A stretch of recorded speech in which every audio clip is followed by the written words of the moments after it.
Rowdy. Chuck called Rowdy up over the hill. Come on, boy, come on. He runs, jumps up, right into the water. I got mud all over me from head to toe. And the dog was going, you know, and climbed. Bless his heart. He had more heart. That was a neat dog. But the story I wanted to tell you was in relation to Rowdy. During the winter, you remember winter? I don't remember winter anymore. I'm in Florida, you know. It's distant memories. The neat part about Florida, on the other hand, it's like 85 degrees down there and 85% humidity, so it's a trade-off. Anyway, so, you know the reason you have kids is to help clean up after things. You know, that's why we have them in the first place, right? Why else, for heaven's sake? Anyway, so the dog would always be let out in the backyard. This is when he lived in Parma. And you know what dogs do when they're let out in the yard, and the evidence of that would sink down through the snow and wouldn't be seen again until the snow melted. So here we got this whole yard full of little reminders of how many times Rowdy had been let out in the yard. So Mike, Mark, come on, got the cardboard box, and they went out there and picked up all the residue and stuck it in the cardboard box. He says, okay, I'm going to take it down to the park and fertilize the trees down there, okay? So he does, gets in the car. That's another story with a purple monster he had, the Impala. And he goes off to the park and he pulls up in the gravel road and he looks around a little bit and gets out, stuck the stuff in the trunk, right? Lifts up the trunk, reaches in to grab the box, and he hears this wheels on gravel sound right behind him, and it's like, it's the forest ranger, the park ranger. It's like, okay, you know, slam, and he goes off, right? So there it is in the trunk. 2 weeks later, Indian summer, you know how that happens? 85 degrees out there. And his wife, June, gets in the car to go get some groceries. Brings them out, opens up the trunk, and it's like, woo! It had rotted through the cardboard box. Every little crack in the place. Oh, man. I should have followed Chuck around with a tape recorder and a notepad because he's had so many things happen to him. There was another thing with that car I was talking about. I remember we called it the Purple Monster. This is the kind of car, I think it had like 150,000 miles on it. You know how Cleveland, unfortunately, has a bad reputation for car thefts. It's like the car theft capital of the universe, it seems like. You know, any decent kind of car, you don't want to leave it unless it's under a street light, and even then, you're not really all that sure. So, to give you an idea of what he felt about that car, he used to leave the keys in the car, in the alley, the dark alley, behind the TV station, hoping it'd be stolen. But the thieves knew better. It never got, well, it did, one time.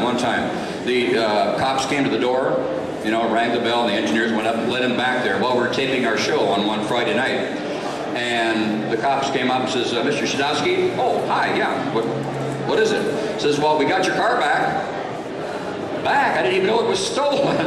Darn, you guys are too good. You know? Anyway, who's got another question? Houlihan, you mentioned your favorite skit. Did Big Chuck ever tell you what his favorite Houlihan skit is? Because every time he shows it, he tells the folks on TV land, it's my favorite Houlihan. He calls it an American in Paris. I was going to say it would have to be the French thing, yeah. Terrific. Pardonnez me, monsieur. Your car. You. My foot. You know. Love your accents here. We have a question for you right here. Oh, okay.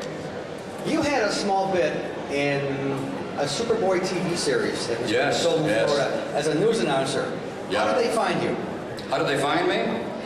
Well, I don't care how they found me. It's the Screen Actors Guild, I hope, finds me because they try to get residuals on that. But no, it's the process is that you get an agent or two, you know, and then they put you up for these things, you know, for an audition. And you go and audition and you keep your old fingers crossed and do the best you can. You know, be prepared and, you know, hopefully have the talent to do it. And wonder of wonders, they chose me to do this part. Actually, I've been kind of fortunate along those lines because I did Superboy, I did a Farmer in the Dell on Nickelodeon, Oh, that was Disney Channel, right? Mickey Mouse Club, exactly. Thank you very much, my press agent. And Sequest, RSV, remember that one? Used to be on NBC, Sequest, I was on that. Had to blink. If you blinked your eyes, you didn't see me too much, but I was there. But that's one of those things about Florida, because they do film a lot there. Because it gets very expensive out in California, so they try to find other locations. Canada has picked up a lot of shooting for these films and series. Of course, X-Files, they moved it from Vancouver down to LA because, you know, David Duchovny wanted to be near his wife, Tia Leone, in California. But the problem is, typically you can get only a small role, because if it's a larger role, they'll already cast it out of New York or Los Angeles. So pretty much what is left is, you know, little things and stuff like that. I did a film called Long Gone about 3-4 years ago. And you probably know about it, because if you were watching at the time, Chuck announced it on the air, because of course I was kind of proud of the fact that I'd gotten this film. And I told him, and I think he told you too. And what it was I spent all week long doing this film. It was like a 1950s film, and they had to do with this AAA baseball team in Florida that was playing the championship game. And I was the play-by-play announcer, had about 15 lines. It would have been really neat, you know, on camera, the whole bit. And I was describing the bottom half of the 9th inning of this film, Long Gone. And so I told Chuck that I was going to be in it, and it was an all-day shoot, and I was just, you know, getting all primed. And the scene had where the two major characters had been bribed not to play in the game. It was the catcher and the pitcher. Catcher and pitcher were bribed not to play. So they're off in a bar, and they're listening to the game on the radio. And when the time came, mind you, I'm sitting in my sofa and I'm kind of leaning forward because I know my role is coming up, and of course it had been announced to everybody that, you know, this Houlihan's going to be on this show. And I heard the announcer, and it wasn't my voice. I'm going, uh-oh. Then I realized, no, they changed the script. It wasn't the script that I had read. And what's going to happen here is they didn't want to come into, you know, Clearwater again and redo something with me just for a voiceover. They didn't want to fly me out to Los Angeles. That'd be expensive. So they just used another announcer, and I'll be on in a minute, okay? So then they came to the game right up to the point where I would have appeared, and it wasn't on. They cut my whole part. Face on the cutting room floor. Hello, young man, how you doing? Guess what? I was out in the audience and somebody said they would like to see a Readings by Roberts. Would you guys like to see a Readings by Roberts? Okay, well he's got to go backstage and get ready to do a Readings by Robert. While he's doing that, I want to tell you, stick around, because in about another 15, 20 minutes, we're going to have the Pizza Eating Championship. Mushmouth is in the house. He is here. He just landed from Atlanta at about 8:30 this morning, so he's a little tired, but he said he could eat, but he's hungry. Also, we want to make sure you know we have two buildings, this building and one across the way. So they're both free to go into. You paid your admission, so they're both your availability. And we're going to be here all the way until 6 o'clock. And there's Froggy right over there. And as you can see, the list of people that are going to be on here. In the other building, just to tell you that we have the people from Lost in Space that are there. Mark Goddard and Marta Christensen, they're all sitting there.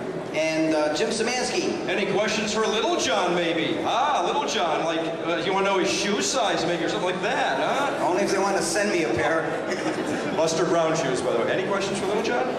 Way in the back there? Okay, we got a very important question back here. Well, the robots, how live can a robot be? But they'll be landing, their spaceship landing, they'll be here at 1:30. Movie actor from Hollywood, John Solari, been in many Charles Bronson films, been in many Chuck Norris films and so forth.